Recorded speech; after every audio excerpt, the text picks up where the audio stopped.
Good morning, everyone. Welcome back to my channel and welcome to card number 149 and 150 of Project 2020. When you think of a Topps flagship set, the numbering is critical, and we have George Brett on number 150 with Natural. And second thing here is Ichiro is here with Grotesque, so I am super pumped about that. But a lot to cover today, but at the same time, I'm going to talk about the fact that if you want to step away for a few weeks, it is okay. Take a break, come back refreshed. But before you do that, if you're not subscribed to the channel, please hit that subscribe button so when you come back to Project 2020, you are notified of all of our content. Before we begin, I did want to say thank you to everyone last night who reached out to me after Grotesque posted up that card. I received a bunch of DMs on Instagram and on Twitter about it. So thank you for alerting me to that. I wasn't even checking his Instagram last night. So let's go ahead and wrap up card 145 and 146. That is the Don C. Ted Williams and the Ermsey Sandy Koufax. There's a good chance that by the time you see this video, the print runs will be announced, but from a 48-hour perspective on reservations, Sandy Koufax comes in at 123 and Ted Williams comes in at 54. So based on those reservation numbers, do I still think the print runs are going to land where I said yesterday? And I still think they do. I still like Koufax at 5.5 to 6.5K.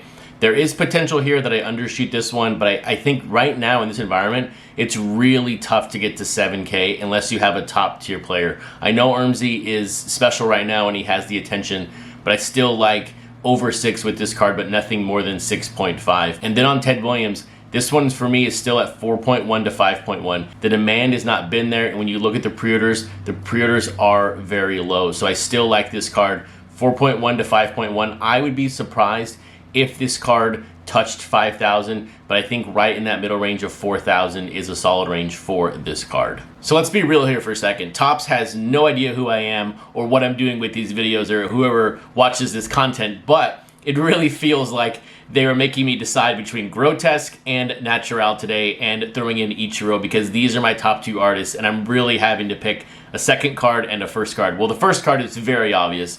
It's Ichiro, but then again, Topps, why are we putting Griffey the day before in Ichiro? Why can't we have them both on one day? I'm only asking for one day of having them both together. But taking a look at Natural, this George Brett, look, this is a fantastic card. I really like Natural, and this card just makes me want to pick up that Jackie Robinson, the first card which I'm missing, even more, and that's the really only card I'm missing at the moment. But let's look at Natural and then George Brett. So here is Natural, and you guys have seen this photo before of Natural, but here is his progression from start to finish. There is that Jackie, Roberto Clemente, the Tony Gwynn, the Maguire, the Koufax, the Frank Thomas, and then the Ichiro. My Maguire comes in hopefully this week. And then looking at George Brett overall, this is his 8th card.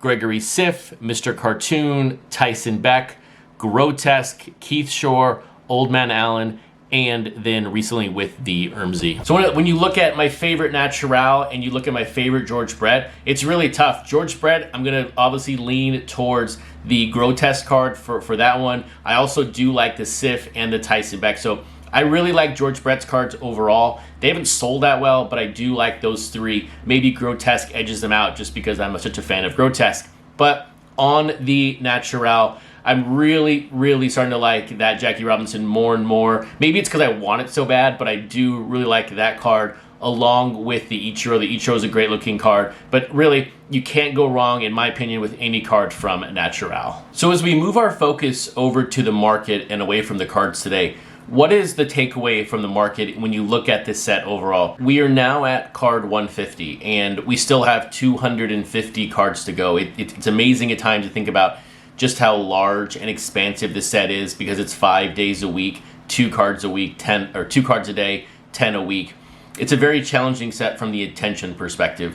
And when you look at some of the pricing, and we've spoken now for several weeks, almost a month now, on just the incredible increase in pricing after the incredible fall that happened 6 to 7 weeks ago. My number one takeaway right now, or not really maybe even a takeaway, but maybe my one wish at the moment is that some of these prices start leveling out, that maybe a Mike Trout Ermsey that's worth $750 right now in 3 weeks is still worth $750. I think that is a healthy sign for the market overall versus it being up to $900 in 2 weeks and then back down to $650 3 weeks later. I would really, really like this market to level out throughout the summer. A few months ago, I said, to me, July 5th through the end of August is going to be the toughest point for this set. With the summertime, people distracted, people taking their eyes off the set. This is the most important time and the most challenging time for this set. So from a pricing perspective, I'm really looking forward, or I'm really hoping that the pricing levels out over the next 4 to 5 weeks and that these cards are just worth what they are right now. And remember,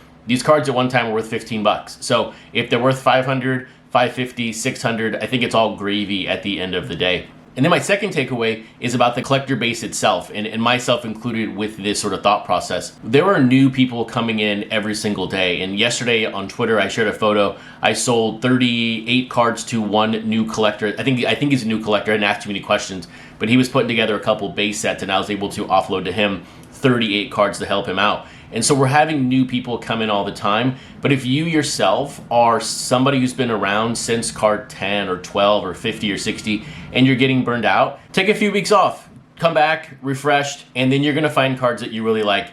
We don't always have to be the greyhound on the track chasing the rabbit. There are times in the set, because it is 5 to 6 months, we can take a walk through the park and be fine with it and just look at the flowers. We don't always have to be chasing that item and feeling like we have to get burned out. And that's the challenge here with this set, is not to get burned out. If you take a few weeks off, you're gonna come back. I'm still be doing videos. You can catch up on the content then. But at the same time, from a value perspective, right now we know the cards are basically worth MSRP after they come out and in a month. So you're not really losing any money. So take a break, get refreshed, and come back, because when you do, you're gonna find more affection for these cards, just like we have today with the George Brett and that Ichiro. When you see cards you really like, you're gonna appreciate them even more. But when you're burned out, you're not going to appreciate them. So take a break, and we'll see you in a few weeks. But in the meantime, we're gonna talk about pricing here and first player, second player, and then I also have included a brand new first and second player chart together to help us with the next 4 to 5 weeks as far as if you're thinking about buying these cards from a resale perspective. I'm trying to show you what players are moving up and what players are moving down, because the numbers do line up when you put the numbers together in first and second player. So here on the first player chart, not a lot of movement yesterday when you think of 7-7, but when you look at the numbers from 6:30 to 7-6, by the way, this is now the end of our 4th week of day-by-day tracking. A lot of green on there.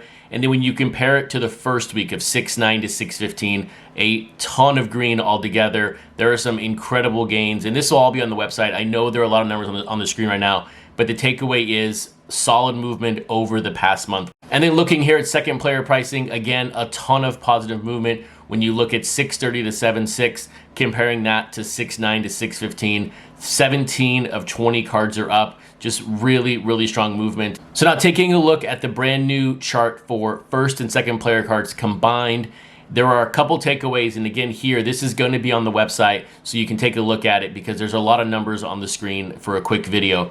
So when you look at, like, for example, Derek Jeter, both of his cards are down nearly 10%. And when you factor in that everything is basically going up right now, if you're targeting Derek Jeter for a resale potential, I don't think it's there. There's nothing here that's showing us that card's going to go up. And it's strictly because there's so many cards out there. It's very tough for that card to go up. When you compare it to, say, for example, like George Brett. George Brett, his Gregory Siff and his Mr. Cartoon, both up 37% over the past month. So it's good to see that card, or both those cards, rising up at the same rate.